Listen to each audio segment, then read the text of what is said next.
Hello YouTube, how you doing today? Probably the most number one common question that I get at concealed carry classes is, what gun should I buy? I don't own a gun yet. I'm taking a concealed carry class. I want to get a gun to carry. Want to get a gun for home defense. Want to get a gun to hunt with. Whatever you want to get a gun for, what gun should I get? That's really like asking, what car should I get? Well, I don't know. You're going to pull a trailer, you're going to drive 150 miles to work. I mean, it kind of, your intended purpose of any purchase will directly impact what you're going to purchase. So, I'm going to go over, excuse me, I'm still fighting my cold. I'm going to go over a different variety of guns and what each one means. Now, I'm not going to get into, because I really don't care about Glock, SIG, Beretta. You know, everybody, well, Glock's better than a Beretta, or SIG's better than a Glock. You know what? If it's modern manufactured firearms, if you can walk into a store and find it with a brand new tag on it, it's going to be very important for you to understand that that is a modern firearm. It has passed tests to be, deemed a modern firearm and deemed sellable in the United States, whether it's imported or not. But what we're actually looking for is characteristics of a firearm that, for me, I don't like SIGs because of the grip angle. They're a great gun. They don't stop working. They're another fantastic weapon system. They're just not my weapon system. I prefer Glock over SIG. That's me. There's going to be 10,000 or probably 100,000 other people out there that are completely different. So you got to start with asking yourself, what am I going to carry it for? Well, if you're going to buy a general all-purpose gun that you're going to try and conceal carry, you're going to try and hunt with it, you're going to try and whatever. In my opinion, you probably, and this is my opinion, you probably need to look for a revolver. A lot of states you can't hunt with a semi-automatic if that's your intended purpose for it. There's an old adage out there that you need to get women a revolver because they're simple to use and women can understand them. From my experience in the shooting world and my experience instructing people in the shooting world, you can teach a girl that has no shooting experience how to run anything sitting on this table and anything not sitting on this table a whole lot easier than you can teach some 25 or 30-year-old guy that grandpa and daddy have all taught them, this is the way you do it because this is the way we did it 5,000 years ago and how we took dinosaurs and blah blah blah. But guys typically, from my experience, have a preconceived notion about what gun's going to work best, how it's going to work best. You need a 45, or the 9mm sucks, or whatever.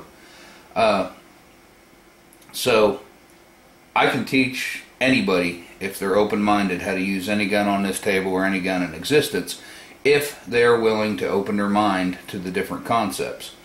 But when you really start looking at a defensive weapon system, and that's kind of what I'm going to focus at, this is probably not your first choice. What we have here is a very large barrel 44 Magnum. It's one of the guns I carry when I hunt. Hunt pigs with it or whatever. Excuse me. This is probably not a very good personal defense gun. In the home, in the nightstand, yeah, it's going to be a great gun. Big, nasty bullet. Leave a big gaping hole when you press trigger to the rear and hit your target. But kind of tough to conceal. So this is probably not a really good selection for you to learn to conceal. As far as the grip size, it's got a very big grip size. And I hear a lot of people say, well, I have small hands, I can't shoot a big frame gun.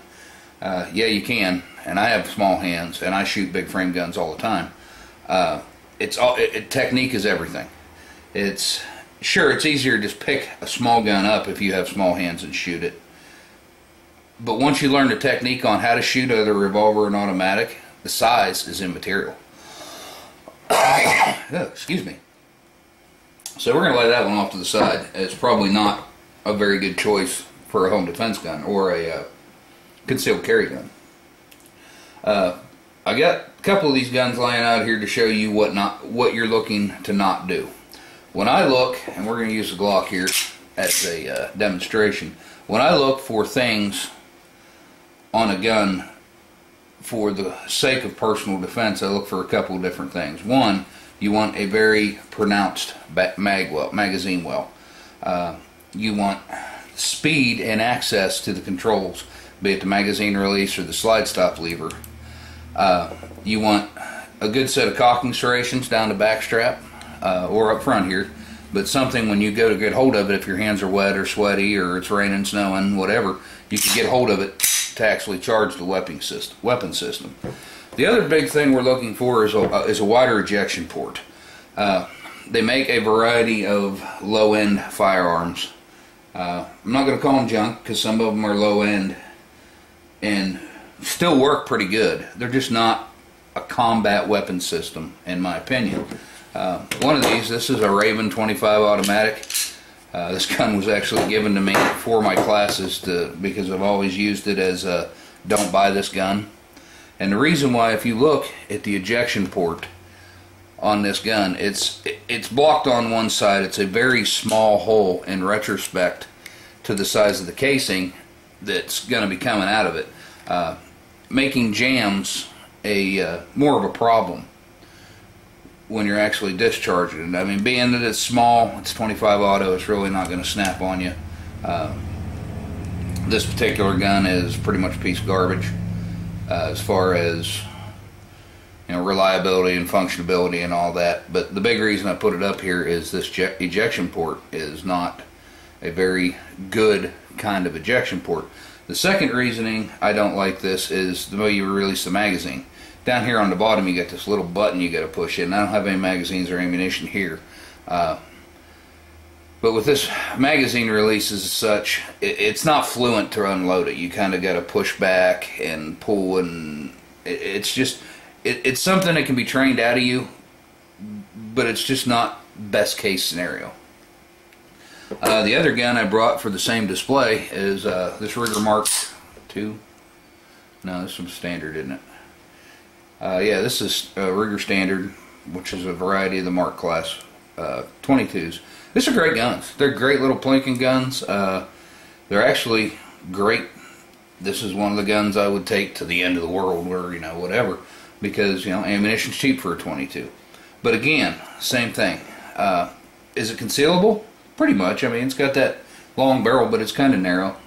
You could conceal this gun if you really needed to, especially if you were willing to dress appropriately.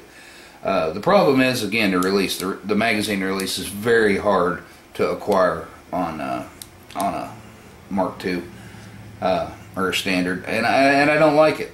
The cocking, you've got this plunger on your bolt. It's just not real easy to get to. I mean, you can do it with some training, but again, it's not super convenient. The magazine release, the safety on this weapon system is easy to get to. But again, our ejection port's hooded on top, which can cause ejection issues, something you're not looking for when you're looking at a combat weapon system. So this is probably not a weapon system I would choose. I might use it to feed myself, but I'm not going to use it to defend my life or those of the people I care about. So now we have this group. I'm going to start with this Derringer. This Derringer is not made by Cobra, I believe. Yeah, bought it just to have one to show in the classes so people know what a Derringer looked like. This is a 9mm. Very no fun to shoot. Very not accurate. Very, I don't know, I consider this my BTN better than nothing gun in this Kel-Tec right here.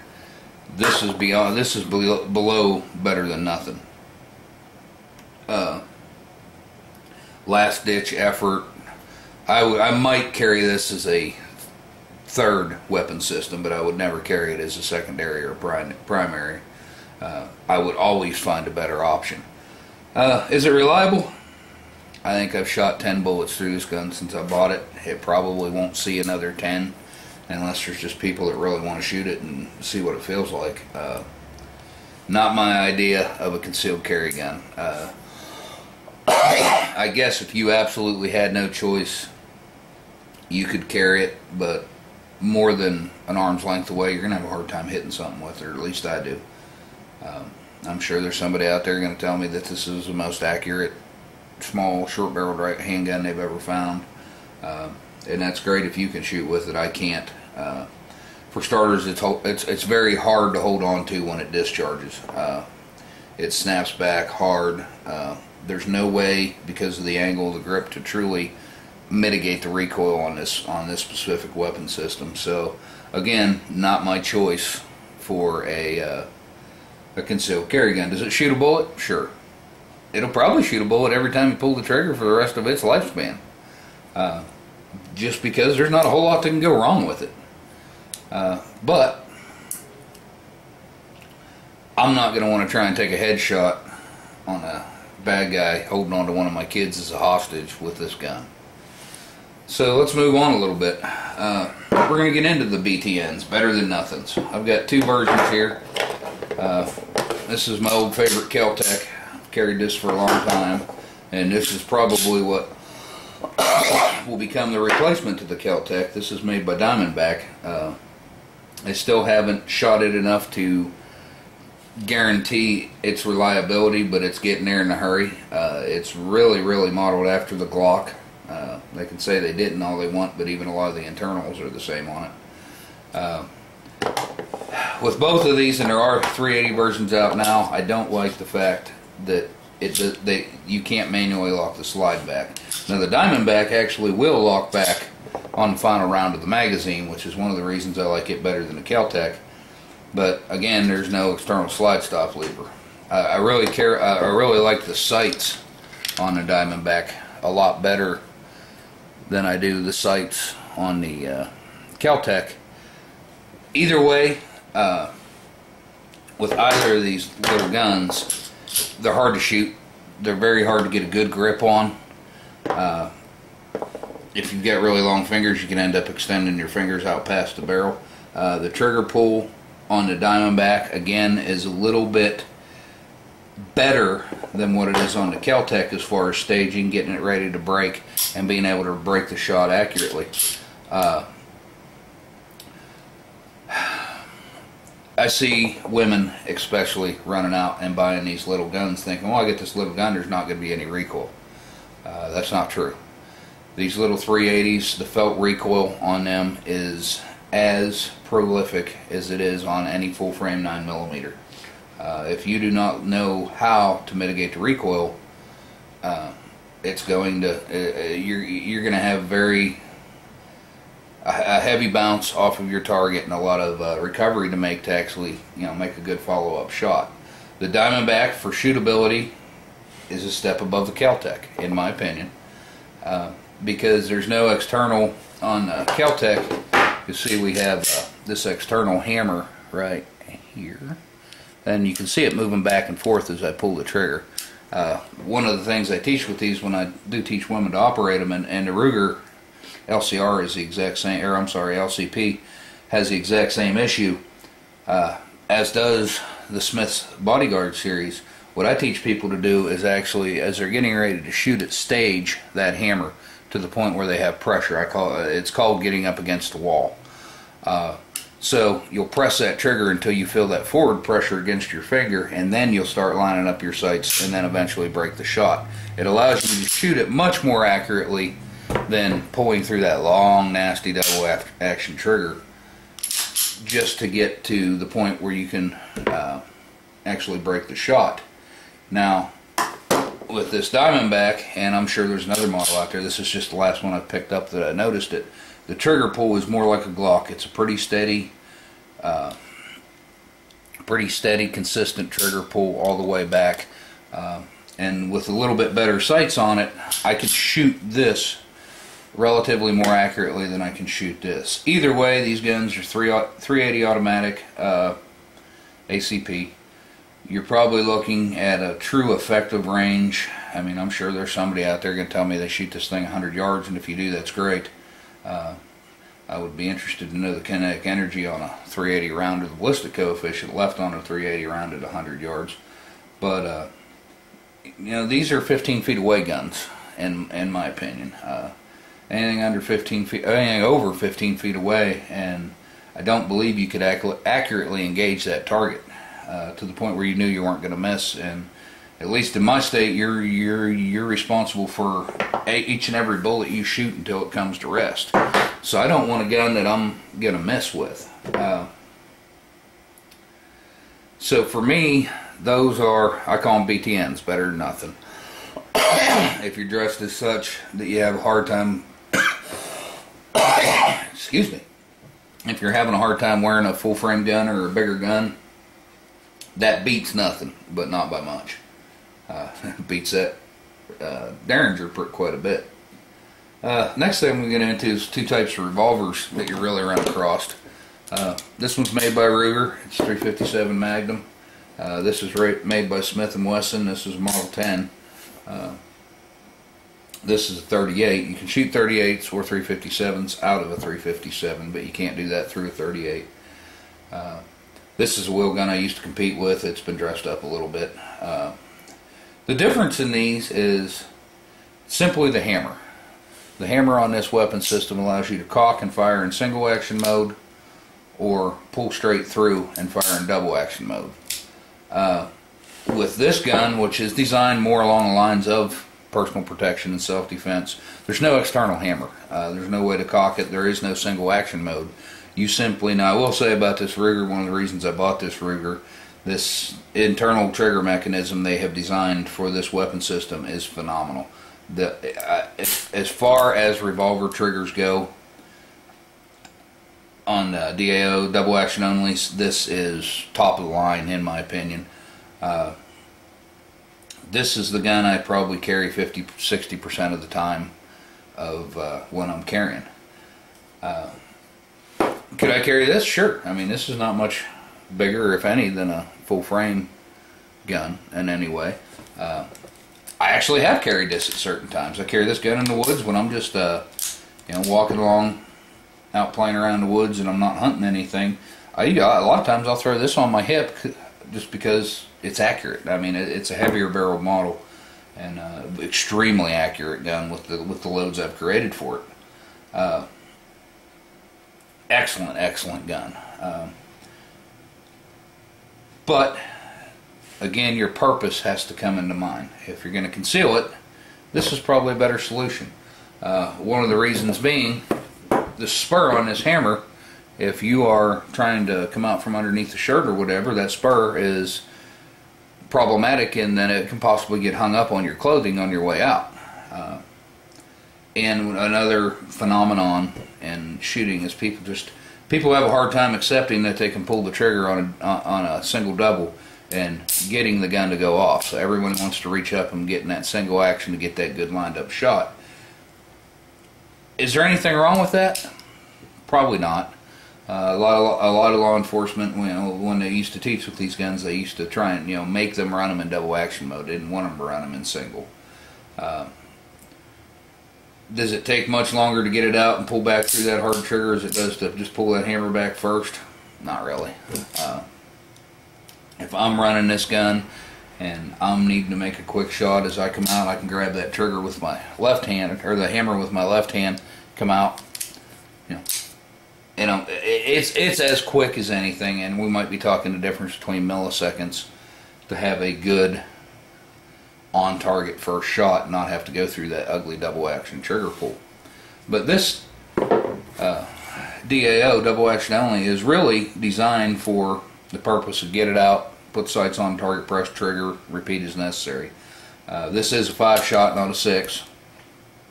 I carry full 357s in this. I don't think I've ever shot a 38 out of this, actually, but it's an option for some people. I practice with full loads, is what I'm gonna carry. I don't practice with low-end ammunition or cheap ammunition for the purpose of concealed carry, and that is all this gun will ever be to me. This will only ever be a concealed carry gun.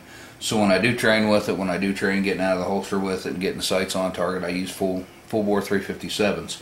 That way I understand the recoil of the gun every time. So the recoil is, and you know, I build a muscle memory in my hand to know how to absorb the recoil of this specific weapon system. Again, even on both these revolvers, big controls, which the only really one you have is a cylinder release. There are no safeties on revolvers. None that I'll use anyway. I'm sure there's some kind of safety, modernized, whatever on this. I've never even looked in the box really. If it was on, I would have turned it off and threw the key away. Yeah, right there, I guess there is one. But very effective, very simple. Point, shoot, repeat as necessary. Pretty simple to reload. Great gun. Like I said, I carry this gun more than I carry anything else. With all the available automatics I have, and this is just the beginning of it, this is a gun I choose to carry. Not because I'm trying to be retro or not because I'm trying to whatever. It's effective. And that's what I'm after. Now when I do carry a full frame gun, I carry one of these two, or a variant of that one, pretty much all the time. These are full frame guns. Again, your ejection ports, open and wide. Controls, very accessible. Ejection port, open and wide. Controls, very acceptable.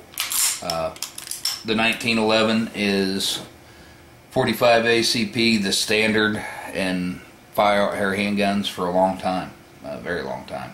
Some people say it still is the standard. This is not a beginner's gun, in my opinion. This is single action only weapon system, which means to actually fire it, the hammer has to be back. You cannot fire it from a hammer up position. So it's designed intended to carry is what we call cocked and locked. That's how you carry it. Safety on, hammer back. That bugs a lot of people. They don't want to carry that around in the chamber with a hammer. This is as safe as anything in the world. It truly is. But that cocked and locked appearance scares people. They don't want to carry this weapon system that way. It is not a beginner's weapon system in that 1911s are typically pretty finicky in the ammunition that they like.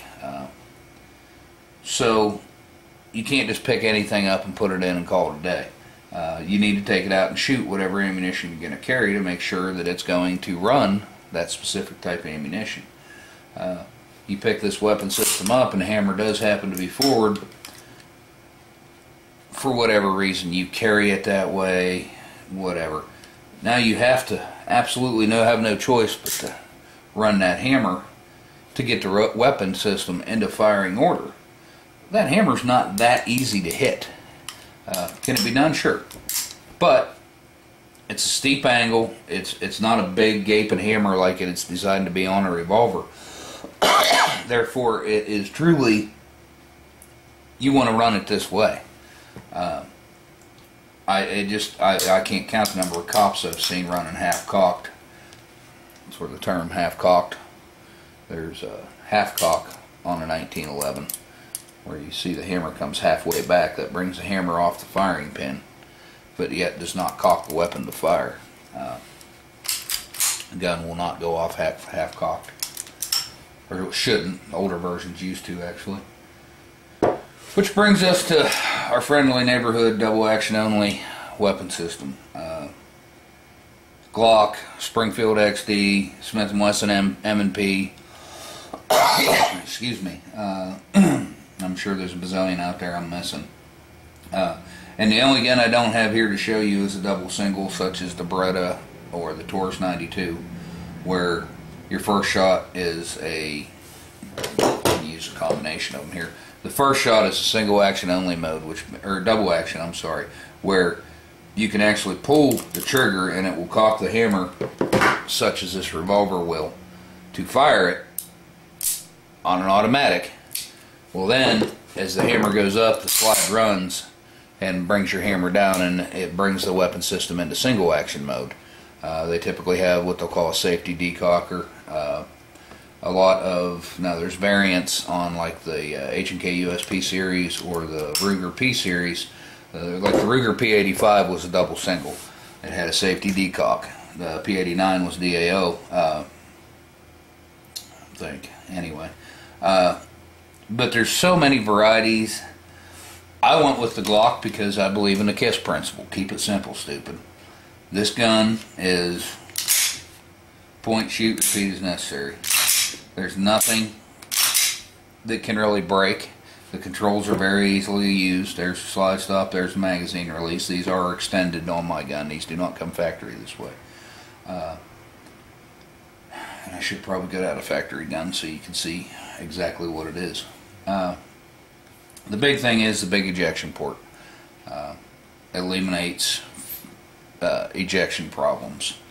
As far as holding a weapon system, watch YouTube. Look at the IDPA world. Watch their hands. Go find an instructor. He's going to show you the same thing if he's worth anything. The big thing is learning to hold the gun, learning to mitigate the recoil, where your actual hand placement should truly be to close all the gaps, to alleviate the gun moving. And I can show you a million different reasons. This whole saucer and teacup method, or I've seen people almost holding them like they think they're holding a rifle, a race gun guy, whatever. The big thing is for any gun, and I don't care what you're buying to protect your life with, or those are the ones you love, you really need to get out and train with that specific weapon system. So you need to truly know what is going on. You need to know how that gun works. You need to be able to run that, work that weapon system at night in the dark, no matter what. Because unfortunately, bad things don't always happen when we're prepared for them. If I knew when the problem was going to come, I'd have my whole arsenal out and loaded and ready to go, and that would be great. But you don't know when the problem's coming. That's why you carry a gun on you. If you knew that, on July 4th, 2012 at 4:14 p.m., this guy's going to try and rob a convenience store I was in, well, that'd be the only time I carry a gun. Unfortunately, I don't know when that's coming.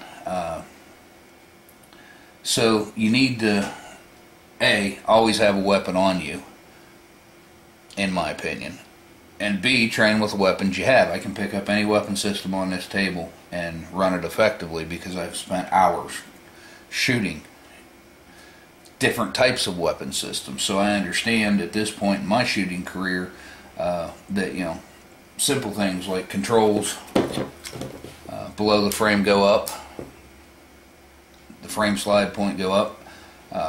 As far as safeties, levers on the slide are going to move up to move them off safe. Slide stop levers go up. You understand all that after you shoot a while. I can pick up any weapon system, and I know if I pick this up, I know I need to pull that back after I have a magazine in to put a round in the chamber. I know to check this weapon system that I have to open that cylinder to see if there's bullets in it. I know if I pick up this weapon system, I need to insert a magazine and pull that slide back. I know if I pick up this weapon system, I need to slip this lever down and around and open it up to feed it bullets. But I've shot for an excessive amount of years. Whereas we need, training is everything. I don't care what gun you're going to carry. You need to get out and train with it. You need to get out on the range, put rounds down range. You need to train with it in your house, in the mirror, as far as drawing it, shooting it. It's all very important. Training is everything. What weapon you buy is kind of size preference and all that. Any weapon you buy, I mean, there's video after video after video of small little girls running full frame guns, full frame 1911s, and look up Glock, and I cannot remember a little 16-year-old girl's name that's shooting for Glock right now. You can find her on a video of a single stack challenge. She's running a full frame 1911, and she is running it like a champ. She's 16 years old at the time, 105 pounds, tiny little thing, running that full frame 1911 like she's been doing it for 10,000 years. It's training and it's technique. So when I hear, well, I can't carry that gun, it's just too big. you've convinced yourself of that, and that's the mindset you have, and that's fine. If you want to pick up something like this because it's smaller and it fits your hand, and you want to learn to shoot that too, that's fine. Whatever you want to learn to shoot, that's fine. I guess the whole purpose of this video is to tell people you can shoot anything you want to if you're willing to put the time and the effort into training with it. If you're not going to put any time, effort into training, that's probably the gun you want right here. You don't need to know anything to shoot it. Point it at the bad guy, pull the trigger, and hope for the best. If you're willing to train, you can pick any gun out there and know that the best outcome of the situation. Chance favors the prepared mind. You know the chances are at the end of that gunfight, if you know how to run the gun you're carrying, absolutely know how to run it, can do it in the dark, can do it standing on your head, chance favors the prepared mind. You are prepared for that gunfight as best you can. If you're going to buy a gun, load it, throw it in a nightstand. And I don't know the exact numbers, but I believe about 80% of the people in the United States that are killed with a handgun are killed with their own gun. What we have right now, whether we choose to accept it or not, is you have a lot of excuse me, there's a ton of soldiers coming back right now from Turkmenistan or wherever they're coming back from. These guys are combat level operators. They have more entry experience than anybody in law enforcement. They've been kicking doors in Iraq or Afghanistan day in and day out for a year. So, you know, the old adage, well, I got a 12 gauge shotgun and I'm going to push it in your face and I'm going to rack the slide and that's going to scare somebody away in my house in the middle of the night. Let me tell you what happens if I come into your house in the middle of the night and you rack a 12 gauge, a slide on a 12 gauge pump shotgun. What you've done is you've told me what weapon system I'm dealing with. You've told me approximately where you are in the house, and I'm going to change my tactics accordingly. Now, I would love to say every soldier coming back from Afghanistan or Iraq is a good guy. They're all heroes, all of them, for what they've done. And I'm not taking anything away from the military. What I am saying is you're going to have a bunch of guys coming back and we're going to have a new rash of PTSD, whatever. And some of these guys are going to go bad. Some of these guys are going to start home invasions or robbing, you know, whatever. They're not all great guys. They're all heroes, and I'm not arguing that. Don't get me wrong. I'm taking anything away from my military, our military. I was there too. I'm not taking that. What I'm telling you is you have to understand not every one of these guys of the 100,000, 200,000, however many thousand troops over there are good guys. So you take one of them guys that comes back from combat experience and they decide to enter your home and you point a gun at them, it's not going to be the first time somebody's pointed a gun at them. It's not going to be the first time somebody's threatened to take their life. They're used to it. Are you? The point being, you need to be trained accordingly. Stealth is your friend. Not letting the bad guy know where you are is your friend. Like I said, the whole 12 gauge, I'm going to rack the slide and that'll run anybody out of my house. You've told me some very important information. Where you are and what weapon system I have to defend against now. You've also told me that you're roughly limited to 3 to 5 rounds. And that I need to look for more cover and less concealment. You know, cover will actually stop bullet, concealment will hide you. But the point being, some of the old adages, things that people believe for 35 years, are no longer a true, is not the way everybody thinks anymore. But anyway, I know this video is getting kind of long, so I appreciate your questions and comments. If you liked what I had to say, please press the like button. Helps me get out of bounds cyberspace. Oh, excuse me. I apologize for my cold. Fight it as hard as I can. I just can't make it go away. Any questions or comments, please let me know. And thanks for watching, and I'll see you next time.